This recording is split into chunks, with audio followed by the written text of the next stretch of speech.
القناة تشجيعا لنا لنستمر بنشر المزيد إن شاء الله. The Quran mentions the following incident about Joseph while he was in Egypt. وشروه بثمن بخس دراهم معدودة وكانوا فيه من الزاهدين.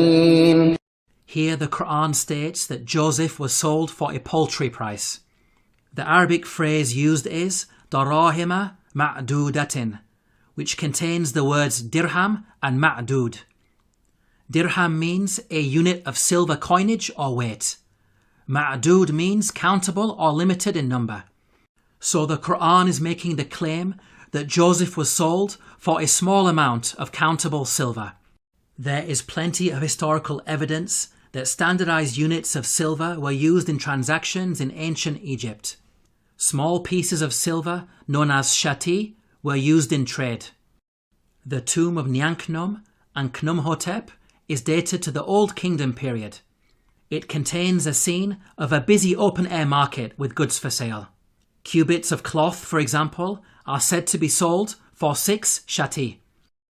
The Rind mathematical papyrus is dated to the Second Intermediate period. It discusses the relative values of gold, silver and lead in terms of shati. Small silver bars bearing the name of Pharaoh Tutankhamun have been dated to the New Kingdom period. They are inscribed with a hieroglyphic which states, Tutankhamun, ruler of Heliopolis in Upper Egypt. Until recently, historians believed that the minting of precious metals was a later Greek invention. These recent Egyptian archaeological discoveries have forced historians to completely revise their understanding of coinage in the ancient world. How is it possible that such knowledge was revealed in the Quran nearly 1,500 years ago? The Bible mentions that Joseph was sold for 20 of silver. However, this sale is said to have taken place with some Arabs outside Egypt. By contrast, the Quran states that the sale took place inside Egypt. So, the Bible could not have been used as a source by the Quran. It is in fact the Bible that contains historical errors when it comes to coinage. For example, the Bible makes the claim that a gold coin known as the darik was used at the time of King David.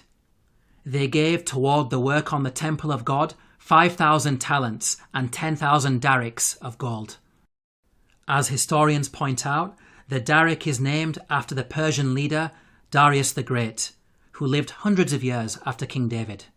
The Jewish Encyclopedia acknowledges this error. A notable instance of anachronism occurs in 1 Chronicles 29:7. Gold darics, coins which were not struck before the time of King Darius I, i.e. more than 400 years after David.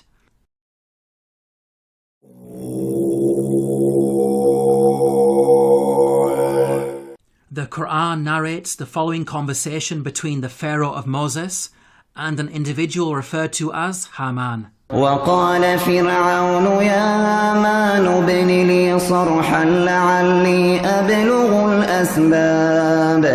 أسباب السماوات فأطلع إلى إله موسى وإني لأظنه كاذبا. Here Pharaoh commanded Haman to build a tower that would allow him to reach the heavens. It's important to understand that Pharaoh's intention was not to literally scale a tower to reach the sky. Rather, it's a reference to the Egyptian belief that after death, the Pharaoh would ascend from earth to heaven, taking his place among the gods. As we covered earlier, the author of the Quran had an awareness of ancient pyramid texts that detailed such beliefs. Egyptian monuments housed the bodies of dead pharaohs. These monuments acted as a bridge between this world and the next. They were filled with religious writings that served as instructions to help the dead pharaoh ascend to the heavens. Hence, the person in charge of constructing such a monument for Pharaoh would not only need to be skilled in architecture, but also highly knowledgeable in religion, a builder-priest of sorts. Let's now turn to history to see if we can identify an individual known as Haman, who was both a builder and a priest. Earlier we concluded that Ramesses II was the pharaoh at the time of Moses, so we will focus on this time period. A block statue in the Egyptian Museum of Munich contains a biographical account of the life of a high priest named Baken-Khonsu.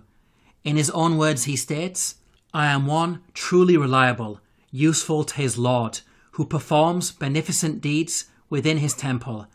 I being principal chief of works in the estate of Amun, I erected obelisks of granite stone whose tops reach to the sky." Here, Baken-Khonsu tells us that he served the pharaoh in two ways.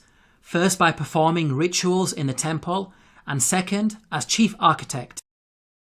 In fact, Baken-Khonsu was an architect extraordinaire, being one of the greatest in all of ancient Egypt.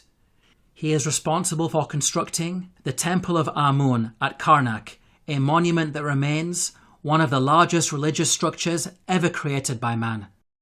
With regards to the priesthood, Baken-Khonsu informs us that he had a very long and illustrious career. "I was a third prophet of Amun for 15 years. I was a second prophet of Amun for 12 years. He appointed me high priest of Amun for 27 years. Here Baken-Khonsu is stating that he served the god Amun throughout his priestly career. Amun is the name of an Egyptian deity who rose to prominence during the New Kingdom period. By the time Baken-Khonsu died, he had been a priest for many decades, having served Ramesses II as high priest throughout his reign. Both Ramesses II and Baken-Khonsu were contemporaries who died around the same time. What about the Quran's mention of Haman? How does it relate to Baken-Khonsu? Baken-Khonsu referred to himself by the title High Priest of Amun. The actual phrase in the hieroglyphics is Ham, Nata, Tapi, Amana. The word Ham literally means servant, and Amana is how you articulate the name of the god Amun in Egyptian. Baken-Khonsu was Ham Amana, meaning servant of Amun. The Quran's mention of Haman may be simply an Arabized version of the Egyptian Ham Amana. Let's now summarize the main points about Baken-Khonsu. He was a senior-ranking figure under Pharaoh Ramesses II, acting as both high priest and chief architect. He served in the temple of the god Amun and thus had the title Ham Amana. It is clear that all of the historical evidence fits perfectly with the Quranic narrative. Now it's important to point out that the Bible also mentions a Haman, but the resemblance is only in name. The biblical Haman served under a Persian king and bears no relation to the Quranic Haman of Egypt. Yet again, these are details that are completely missing in the biblical narrative. In this video, we have seen that the Quran has a remarkable insight into many facets of ancient Egypt, revealing long-lost knowledge while also correcting the Bible. Claims that the author of the Quran copied from the Bible are clearly rubbished in light of such facts. The Quran boldly declares its origins. تنزيل الكتاب لا ريب فيه من رب العالمين. To learn more about the miracles of the Quran, please download your free copy of the book, The Eternal Challenge, at the link below.